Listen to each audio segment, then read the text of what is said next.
ಶತಮಾನದ ಬಳಿಕ ನಡೀತಾ ಇರುವ ಪ್ರಯಾಗ್ರಾಜ್ ಮಹಾಕುಂಭಮೇಳ ಒಂದ್ ಕಡೆ ಅಸಂಖ್ಯ ಭಕ್ತರನ್ನ ಸೆಳೀತಾ ಇದೆ.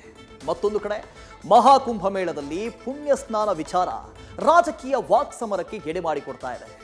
ಗಂಗೆಯಲ್ಲಿ ಮುಳುಗಿದ್ರೆ ಬಡತನ ಹೋಗುತ್ತಾ ಅಂತ ಖರ್ಗೆ ಹೇಳಿದ್ದು ವಿವಾದ ಸೃಷ್ಟಿಸಿತ್ತು. ಈ ಬೆನ್ನಲ್ಲೇ ಡಿಸಿಎಂ ಡಿಕೆ ಶಿವಕುಮಾರ್ ಪುಣ್ಯ ಸ್ನಾನಕ್ಕೆ ಹೊರಟಿದ್ದು ಬಿಜೆಪಿ ಟೀಕಿಸಿದೆ. ರಾಜಕೀಯ ವಾಕ್ಸಮರ ಜೋರಾಗಿದೆ.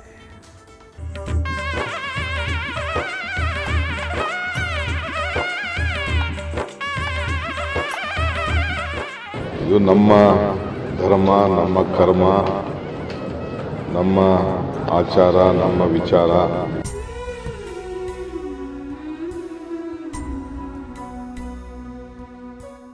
ಒಬ್ಬೊಬ್ರು ಅಶೋಕ ಅಂತ ಯಾಕೆ ಸಿಟ್ಕೊಂಡಿದ್ದಾರೆ, ಕಲ್ಲು ಮಣ್ಣು ಅಂತ ಮಡಿಕೋಬೋದಾಗಿದೆ. ಮಹಾಕುಂಭಮೇಳ 144 ವರ್ಷಗಳ ಬಳಿಕ ಪ್ರಯಾಗ್ರಾಜ್ನ ತ್ರಿವೇಣಿ ಸಂಗಮದಲ್ಲಿ ನಡೀತಾ ಇರುವ ಐತಿಹಾಸಿಕ ಮಹೋತ್ಸವ. ಅಸಂಖ್ಯ ಯಾತ್ರಿಗಳು, ಸಾಧು ಸಂತರ ಸಮಾಗಮ ಆಗ್ತಿದ್ದು ಗತ ವೈಭವ ಮರುಕಳಿಸಿದೆ. ಉದ್ಯಮಿಗಳು, ರಾಜಕಾರಣಿಗಳು ಕೂಡ ಗಂಗೆಯಲ್ಲಿ ಮಿಂದೇಳ್ತಿದ್ದು ಇದೀಗ ಕಾಂಗ್ರೆಸ್ ಬಿಜೆಪಿ ನಡುವೆ ಪುಣ್ಯ ಸ್ನಾನ ಫೈಟ್ ಶುರುವಾಗಿದೆ. ಕುಂಭಮೇಳಕ್ಕೆ ತೆರಳಲು ಸಜ್ಜಾದ ಡಿಕೆಶಿ, ಬಿಜೆಪಿ ಟೀಕೆ. ಪಾಪ ತೊಳೆದುಕೊಳ್ಳಲು ಹೋಗ್ತಿದ್ದಾರೆ ಎಂದ ಅಶೋಕ್. ಪ್ರಯಾಗ್ರಾಜ್ನ ಶತಮಾನದ ಕುಂಭಮೇಳ ಕೋಟ್ಯಂತರ ಭಕ್ತರನ್ನ ಸೆಳೀತಾ ಇದೆ. ಅಸಂಖ್ಯ ಯಾತ್ರಿಕರು ಪುಣ್ಯ ಸ್ಥಳಕ್ಕೆ ಭೇಟಿ ನೀಡಿ ಅಮೃತ ಸ್ನಾನ ಮಾಡ್ತಿದ್ದಾರೆ. ಸದ್ಯ ಕೆಪಿಸಿಸಿ ಅಧ್ಯಕ್ಷ ಡಿಸಿಎಂ ಡಿಕೆ ಶಿವಕುಮಾರ್ ಸಾಹೇಬ್ರು ಕೂಡ ಮಹಾಕುಂಭಮೇಳಕ್ಕೆ ಹೊರಟಿದ್ದಾರೆ. ಫೆಬ್ರವರಿ 9ರಂದು ತ್ರಿವೇಣಿ ಸಂಗಮದಲ್ಲಿ ಪುಣ್ಯ ಸ್ನಾನ ಮಾಡೋಕೆ ಸಜ್ಜಾಗಿದ್ದಾರೆ. ಡಿಕೆಶಿ ಮಹಾಕುಂಭಮೇಳಕ್ಕೆ ಹೊರಟಿರೋದು ಬಿಜೆಪಿಗೆ ಹೊಸ ಅಸ್ತ್ರ ಸಿಕ್ಕಂತಾಗಿದೆ. ಕಳೆದ ವಾರ ಎಐಸಿಸಿ ಅಧ್ಯಕ್ಷ ಮಲ್ಲಿಕಾರ್ಜುನ ಖರ್ಗೆ ಗಂಗೆಯಲ್ಲಿ ಮಿಂದ್ರೆ ದೇಶದ ಬಡತನ ಹೋಗುತ್ತಾ ಅಂತ ಟೀಕಿಸಿದ್ರು.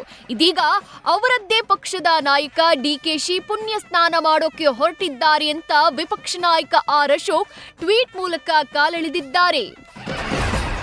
ಗಂಗೆಲ್ ಮಿಂದ ತಕ್ಷಣ ಡಿಸಿಎಂ ಡಿಕೆ ಶಿವಕುಮಾರ್ ಅವರ ಪಾಪಗಳೆಲ್ಲ ತೊಳೆದು ಹೋಗುತ್ತಾ? ಕುಂಭಮೇಳದಲ್ಲಿ ಕೆಪಿಸಿಸಿ ಅಧ್ಯಕ್ಷ ಡಿಕೆ ಶಿವಕುಮಾರ್ ಅವರ ಪುಣ್ಯ ಸ್ನಾನ ಮಾಡಿದ ತಕ್ಷಣ ಕರ್ನಾಟಕದಲ್ಲಿ ಬಡತನ ನಿರ್ಮೂಲನೆ ಆಗತ್ತಾ? ಈಗಂತೀಗ ಖರ್ಗೆ ಸಾಹೇಬರು ಪ್ರಶ್ನೆ ಮಾಡಲ್ವಾ? ವಿಪಕ್ಷ ನಾಯಕ ಆರ್ ಅಶೋಕ್ಗೆ ಡಿಸಿಎಂ ಡಿಕೆ ತಿರುಗೇಟು. ನಮ್ಮ ಧರ್ಮ, ನಮ್ಮ ನಂಬಿಕೆ ಅಂತ ಖಡಕ್ ಕೌಂಟರ್.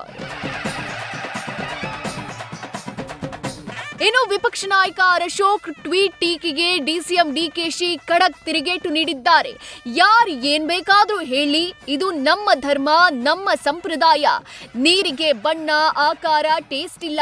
ನನ್ನ ವೈಯಕ್ತಿಕ ನಂಬಿಕೆ ಬಗ್ಗೆ ಮಾತನಾಡೋಕೆ ಯಾರಿಗೂ ಹಕ್ಕಿಲ್ಲ ಅಂತ ಖಡಕ್ ಆಗಿ ಕೌಂಟರ್ ಕೊಟ್ಟಿದ್ದಾರೆ.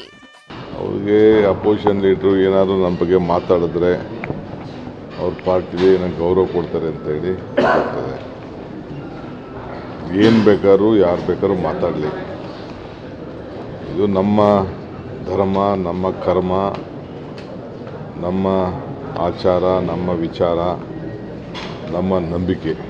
ಗಂಗೆ ಆಗಲಿ, ಕಾವೇರಿ ಆಗಲಿ, ಕೃಷ್ಣ ಆಗಲಿ, ಬ್ರಹ್ಮಪುತ್ರ ಆಗಲಿ, ಅರ್ಕಾವತಿ ಆಗಲಿ, ಋಷಭವತಿ ಆಗಲಿ, ಯಾರು ಯಾರ ಸೊತ್ತೇನಲ್ಲ. ಈ ನೀರಿಗೆ ಬಣ್ಣನೂ ಇಲ್ಲ, ಟೇಸ್ಟು ಇಲ್ಲ, ಆಕಾರನೂ ಇಲ್ಲ. ಎಲ್ಲರಿಗೂ ನೀರು ಬೇಕು. ಒಬ್ಬೊಬ್ಬರು ಅಶೋಕ ಅಂತ ಯಾಕೆ ಸಿಟ್ಕೊಂಡಿದ್ದಾರೆ, ಕಲ್ಲು ಅಂತ ಇಟ್ಕೋಬೋದಾಯ್ತಲ್ಲ, ಕಲ್ಲು ಮಣ್ಣು ಅಂತ ಮಡಿಕೋಬೋದಾಯ್ತು. ಸೊ ಯಾಕೆ ಅವ್ರಿಗೆ ಏನೋ ಹೆಚ್ಚು ಕಮ್ಮಿ ಆಗಿದೆಯೋ ಗೊತ್ತಿಲ್ಲ.